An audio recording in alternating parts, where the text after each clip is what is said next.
بسم الله الرحمن الرحیم. نن به موږ په میډیکل وکیبلري کې یو څو ټرمینالوجیز لکه اټکې، ارګې، اسویلې، د دې نه علاوه ډرکې او پرنجې وغیره د دې ته په انګلیش کې څه وایي او د دې شاته ساینس څه دی.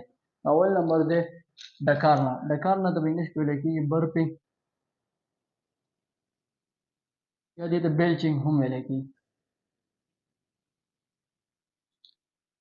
دویم نمبر دی چینک نه. چینک نه د په انګلیش کې ویل کېږي سنیزینګ، پرنجې کول.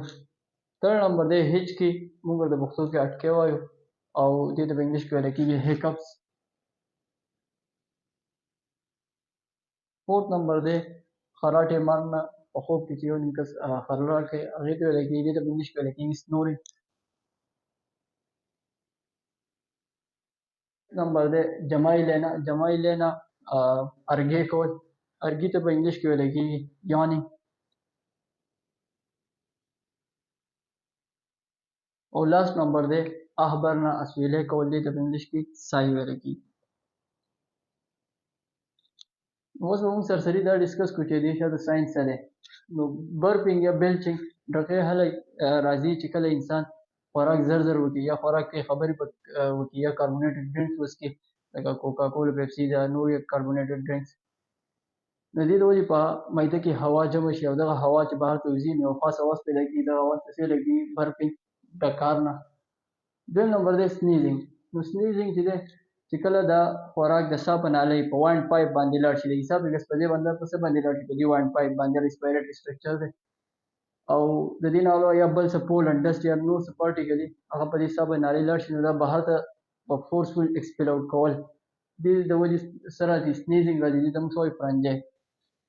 نو د دې د پریوینټ کولو لپاره دلته یو سټرکچر دی هغې ته ویل کېږي ایپیګلاټس. د ایپیګلاټس کار دا دی چې مطلب دا خوراک په ایسافیګس ځي او په وانډ پایپ ته نه ځي.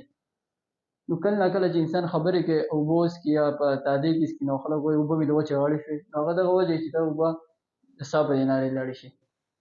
تھرډ نمبر دی هیکپس. نو هیکپس ویلی کېږي اټکي کول ته. نو اټکي چې دي په دې چست کې ډېږي، دلته معده هم ده. چې کله انسان خوراک سیوا وکړي نو دا معده چې دی دا ډسټنسیبل بیک دی، دا مطلب کولاویدی شي. نو دا چې کولاو شي دلته یو بل سټرکچر دی ډایفرام ورته ویل کېږي، دا مسکولر سټرکچر دی چې په ریسپایریشن کې هیلپ کوي. دې ډایفرام ته پوره ځای نه میلاویږي نو دا چې کوم ریدم دی د کانټریکشن او د ریلیکسیشن هغه ګډوډ شي او د دغې وجې یو اواز پیدا کېږي او دغې ته ویلی کېږي هیکپس. په پښتو کې دې ته موږ څه وایو؟ اټکي کول. ورپسې د سنورینګ. سنورینګ ویلی کېږي خرلاړ کول. نو سنورینګ چې دی د دې شاته ساینس دا دی چې ریسپایریټري سټرکچر دي، مختلف ریسپایریټري سټرکچرز په دې کې څه ډیفیکټ سي یا دا بند شوي شانته کې لږ نیرو ډاون شوي د دې چې کوم دا لیومني او یا په دې کې یو خاص سټرکچر دی هغې ته ویل کېږي یولوا. یو ویلا چې ده دې ته په پښتو کې مونږ حلقه ژبه وایو یا ورته څوک جبکۍ وایي. دا په دې خوله کې شاته هغه زړوند شانته کې سټرکچر دی.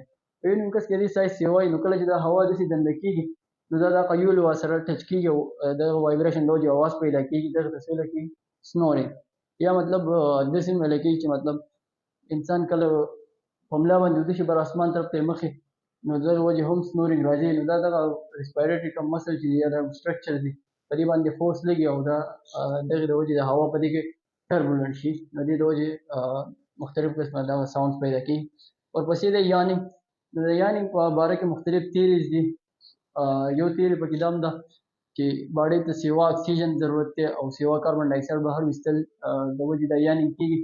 د ټول نه کریکټ کومه تیري چې دغه دا وایي چې دا یانینګ ځکه راځي انسان ټوله ورځ کار کړی ستړی شوی او د برین چې کوم ټمپریچر دی هغه سیوا شوی نو دغه ټمپریچر د ریګولیټ کولو لپاره فرش ایر پکاري.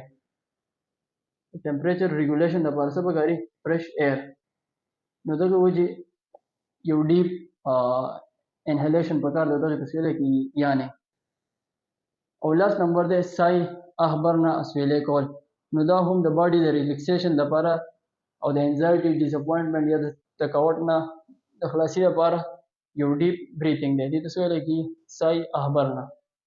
نو نن موږ دا پنځه شپږ ټرمینالوجي ډسکس کړه برپنگ، سنیزنگ، hiccup، سنورنگ، یاننگ، سائی.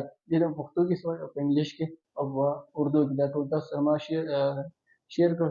نو تاسو ته زه یو ریکویسټ کوم چې دا ویډیو مخکې شیر کړئ. د دې نه علاوه که د چا څه سجیسشن یا څه کریکشن دې کول غواړئ یا د دې مختلف قسمه ریفلیکسز نه د بچ کېدو مختلف قسمه سټریټیجیز دي په کمنټ سیکشن کې هغه شیر کړئ. تھینک یو.